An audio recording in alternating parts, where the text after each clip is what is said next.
5 Οκτωβρίου του 1912 η Αυστρο-Ιταλική διακίνηση προς την Ελλάδα.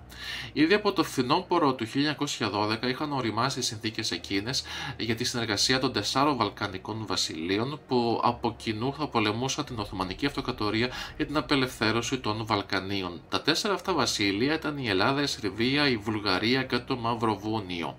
Από τα 4 αυτά κράτη, τα 3 μεγαλύτερα, δηλαδή η Ελλάδα, η Σερβία και η Βουλγαρία, είχαν συγκρουόμενα συμφέροντα στην περιοχή της Μακεδονίας. Επίσης, η Σερβία με τη Βουλγαρία είχαν συγκρουόμενα συμφέροντα κυρίως στα εδάφη που σήμερα αποτελούν το λεγόμενο κράτος της Βόρειας Μακεδονίας. Επιπλέον, η Σερβία με το Μαυροβούνιο είχαν συγκρουόμενα συμφέροντα στις περιοχές του Κωσυφοπεδίου και της Βοσνίας Ερζεγοβίνης. Παρ' όλα αυτά, τα 4 παραπάνω κράτη συμφώνησαν να αφήσουν πίσω τις διαφορές τους, τουλάχιστον για την ώρα, ώστε να πολεμήσουν μαζί τον κοινό τους εχθρό, την Οθωμανική Αυτοκρατορία.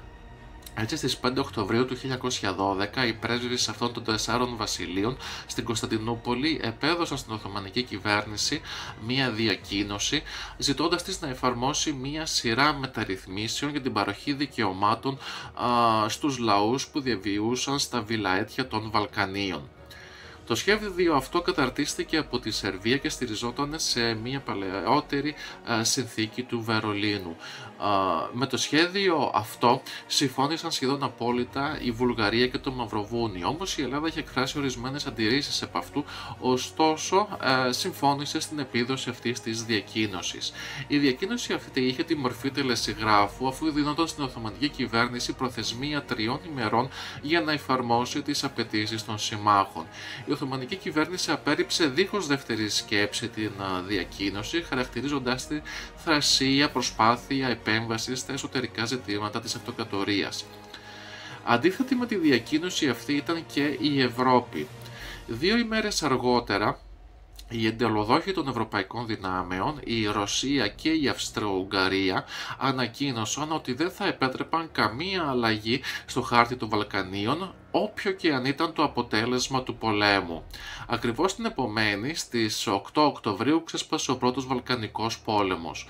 Όμως η Οθωμανική Αυτοκρατορία είχε ήδη ένα πολεμικό μέτωπο ανοιχτό, αυτό στη Λιβύη, όπου πολεμούσε τους Ιταλούς για τον έλεγχο της Τριπολίτιδας και της Κυρηναϊκής.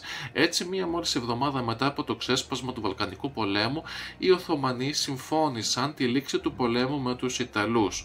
Τότε στην ελβετική πόλη Ουσί, οι Οθωμανοί παραχώρησαν τα Δωδεκάνησα στους Ιταλούς, έως ότου αποσύρονταν τα Οθωμανικά στρατεύματα από τη Λιβύη. Σύντομα όμως οι Οθωμανοί αντιλήφθηκαν ότι το ελληνικό πολεμικό ναυτικό είχε την υπεροχή στο Αιγαίο. Επομένως, εάν τα Δωδεκάνησα επανέρχονταν στον Οθωμανικό έλεγχο, τότε ήταν ορατός ο κίνδυνος αυτά να απελευθερωθούν από τους Έλληνες. Έτσι, οι Οθωμανοί επέλεξαν να μην ζητήσουν την αποχώρηση των Ιταλικών στρατευμάτων από τα Δωδεκάνησα, με αποτέλεσμα αυτά να παραμείνουν υπό τον έλεγχο των Ιταλών έως το τέλος του Δευτέρου Παγκοσμίου Πολέμου. Οι κυρίως στρατιωτικές επιχειρήσεις στο μέτωπο των Βαλκανίων διήρκησαν σχεδόν 2 μήνες. Στις 3 Δεκεμβρίου η Οθωμανική Αυτοκρατορία υπέγραψε ανακοχή με τους 3 από τους 4 συμμάχους. Η Σερβία, η Βουλγαρία και το Μαυροβούνιο συμφώνησαν με την Οθωμανική Αυτοκρατορία να παραμείνουν στη θέση τους στα στρατεύματά τους έως ότου ολοκληρώνονταν οι διαβουλεύσεις για τη σχετική συνθήκη ειρήνης. Η Ελλάδα δεν υπέγραψε την ανακοχή, διότι θεωρούσε τους όρους της ζημιογόνους για τα εθνικά συμφέροντα. Ο βασικός όρος της ανακοχής ήταν η παράδοση όλων των ευρωπαϊκών εδαφών της Οθωμανικής Αυτοκρατορίας στους συμμάχους, με εξαίρεση την Κωνσταντινούπολη, τα νησιά του Αιγαίου και την Κρήτη. Προφανώς ο όρος αυτός ικανοποίησε τη Σερβία, τη Βουλγαρία και το Μαυροβούνιο και γι' αυτό τον αποδέχτηκαν. Αντιθέτως, η Ελλάδα, η οποία απέβλεπε κυρίως προς το βορρά και το Αιγαίο, έθεσε 2 ακόμη όρους, οι οποίοι δεν ικανοποιήθηκαν. Αυτοί οι όροι ήταν η παράδοση των Ιωαννίνων και η διατήρηση του ναυτικού αποκλεισμού των Βαλκανικών ακτών επί της Αδριατικής. Συνεπώς, η Ελλάδα αποφάσισε να μην υπογράψει την σχετική ανακοχή, συνεχίζοντας τις εχθροπραξίες με την Οθωμανική Αυτοκρατορία. Ωστόσο, θα συμμετείχε στις διαβουλεύσεις για να μην έφερνε εμπόδια στην επίτευξη ειρήνης για τους υπόλοιπους συμμάχους στόχους της.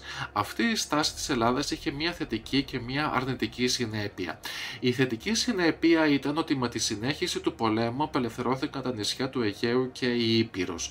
Η αρνητική συνέπεια ήταν ότι οι Βούλγαροι κυρίευσαν ολόκληρη την Ανατολική Μακεδονία, αφού δεν είχε προηγηθεί σχετική ελληνοβουλγαρική συμφωνία για τον διαχωρισμό των απελευθερωμένων εδαφών.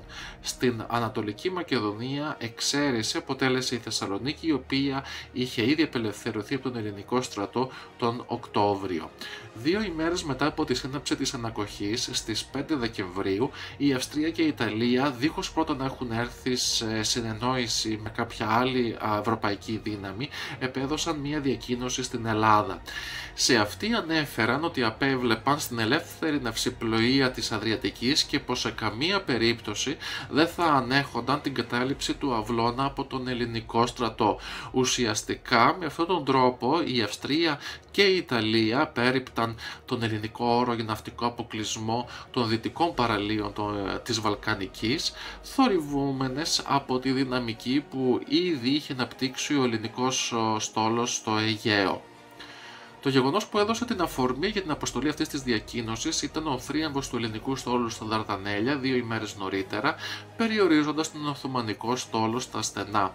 Με τη διακοίνωση αυτή η Αυστρία διέβλεπε ότι ίσως να θίγονταν τα συμφέροντά της στην Αδριατική, ενώ η πιο άμεσα απειλούμενη χώρα από την ελληνική δράση ήταν η Ιταλία, η οποία είχε ήδη αρχίσει να προωθεί το σχέδιό της για τη δημιουργία ενός αλβανικού κράτους υπό την προστασία της. Πολύ συνοπτικά τα γεγονότα που ακολούθησαν ήταν η απελευθέρωση της Κοριτσάς στις 20 Δεκεμβρίου. Ακολούθως στις 31 Δεκεμβρίου η Αυστρία και η Ιταλία υπέγραψαν τη συμφωνία Ballplatz-Consultas, με την οποία συμφωνήθηκε η ίδρυση ενός διευρυμένου αλβανικού κράτους. Με αυτόν τον τρόπο η Αυστρία επεδίωκε τον όσο το δυνατό μεγαλύτερο αποκλεισμό της Σερβίας από την Αδριατική και η Ιταλία παρομοίως τον περιορισμό των Ελλήνων από τις ακτές της Υπήρου. Στις 5 Ιανουαρίου του επόμενου έτους έλαβε χώρα η ναυμαχία της Λίμνου, όπου η ελληνική νίκη εξασφάλισε την απόλυτη κυριαρχία του ελληνικού πολεμικού ναυτικού στο Αιγαίο. Ακολούθως, στις 13 Ιανουαρίου τερματίστηκε η Διεθνής Διάσκεψη του Λονδίνου και όπου αποφασίστηκε μεταξύ άλλων η ίδρυση ενός ανεξάρτητου αλβανικού κράτους. Συνάμα όταν ανακοινώθηκαν οι αποφάσεις της εν λόγω διάσκεψης, ξέσπασε νέο αιματηρό κίνημα των Νεοτούρκων στην Κωνσταντινούπολη. Σχεδόν 40 ημέρες αργότερα ο ελληνικός στρατός απελευθέρωσε τα Ιωάννινα και στα τέλη Μαΐου επήλθε η επίσημη λήξη του Πρώτου Βαλκανικού Πολέμου με τη σύναψη της Συνθήκης του Λονδίνου.